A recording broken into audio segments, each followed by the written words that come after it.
नमस्ते साथीहरू, हजुरलाई स्वागत छ नेपाली सिलाइ बुनाइ च्यानलमा। म आज फेरि उपस्थित भइसके हजुरलाई आज छुट्टै खालको एउटा भिडियो लिएर। साथीहरू, मैले आज हजुरलाई रबरबाट धागोले बिनेर लेभेन्ट कसरी तयार बनाउने भन्ने बारेमा मैले हजुरलाई भिडियो लिएर उपस्थित भइसके। हजुरले यस्तै विभिन्न किसिमका धागाबाट निर्मित सामग्रीहरू हेर्न र बनाउन सिक्न चाहनुहुन्छ भने नेपाली सिलाइ बुनाइ च्यानललाई सब्स्क्राइब गर्नुहोस् र छेउमै रहेको बेल आइकन पनि दबाउनुहोस्। हजुरलाई मेरो भिडियो मन पर्छ भने लाइक र सेयर गर्न नबिर्सिनुहोला। यो मैले रबरमा बिनेकी छु, हेर्नुहोस्। यस्तो खाले रबर बजारमा एकदम सस्तो दरमा पाइने गर्छ। मैले यसलाई बिनेर यस्तो खालको रबर बनाउने गरिरहेकी छु। हेर्नुहोस्, म सुरु गर्छु।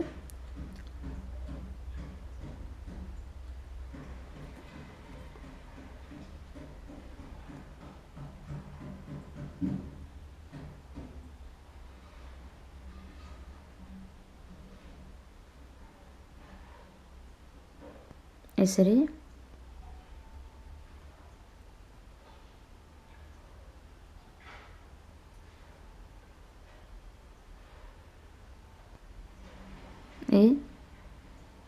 यसरी बिन्नुहोस्।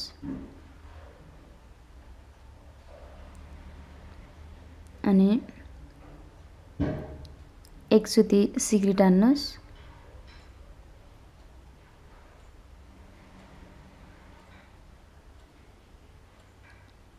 यसरी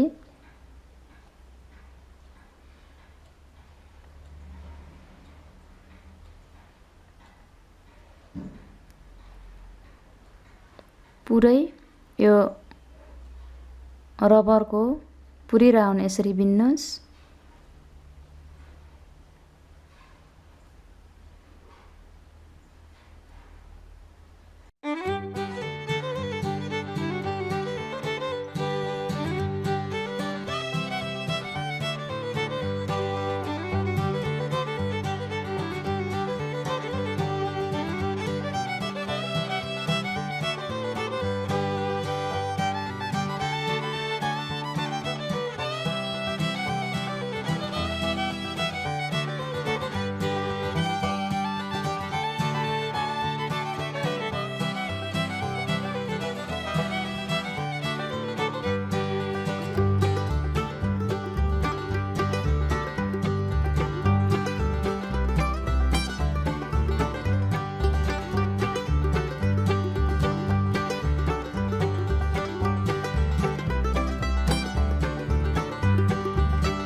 यसमा जोड दिनुस्।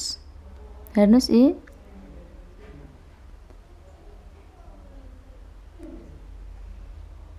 यसमा यस्तो बन्यो। यसलाई यसरी बाँध्न सकिन्छ।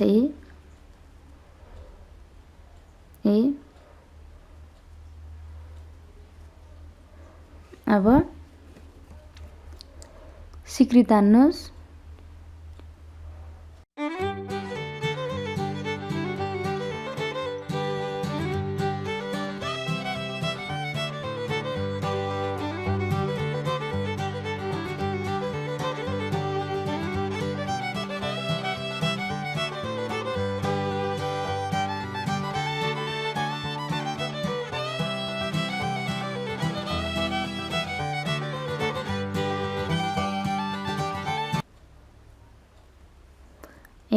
यति लामो बनाइसकेँ मैले।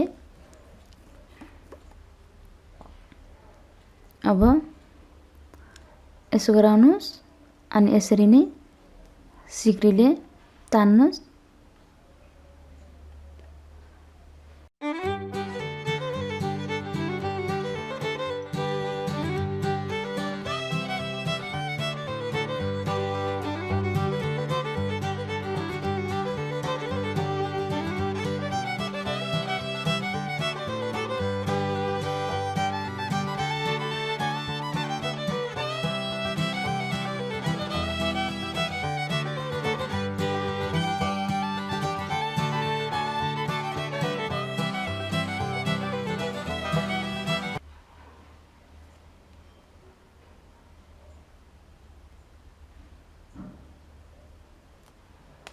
यति भयो। अब यसरी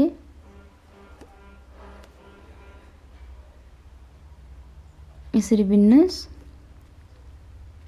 अनि यही घरमा फेरि यसरी 2-3 पटक बिन्दिनुस्। यसरी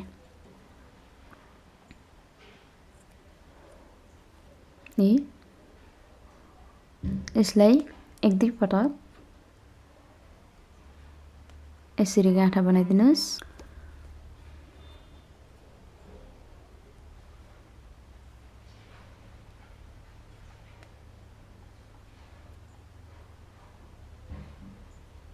यस्तो बनाउनुस् अनि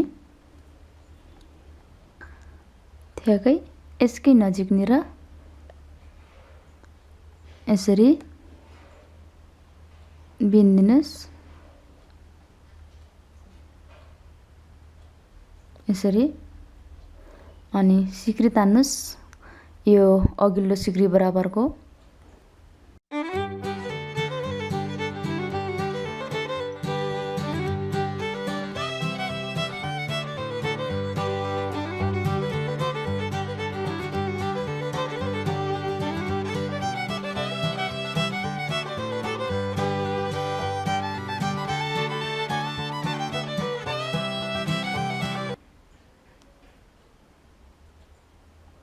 यस्तो भयो।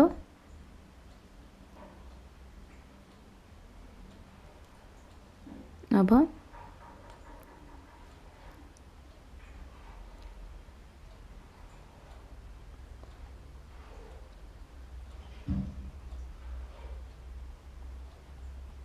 यसरी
साथीहरु हेर्नुस् लेभेन्ट तयार भइसक्यो। अब अर्को छुट्टै भिडियो हेर्न र सिक्न चाहनुहुन्छ भने मेरो नेपाली सिलाइ च्यानललाई सब्स्क्राइब गरिदिनुस् र छेउमै रहेको बेल आइकन प्रेस गरिदिनुस्। म फेरि अर्को छुट्टै किसिमको भिडियो लिएर उपस्थित हुने नै छु। तबसम्मको लागि म छुट्टिन्छु। नमस्कार।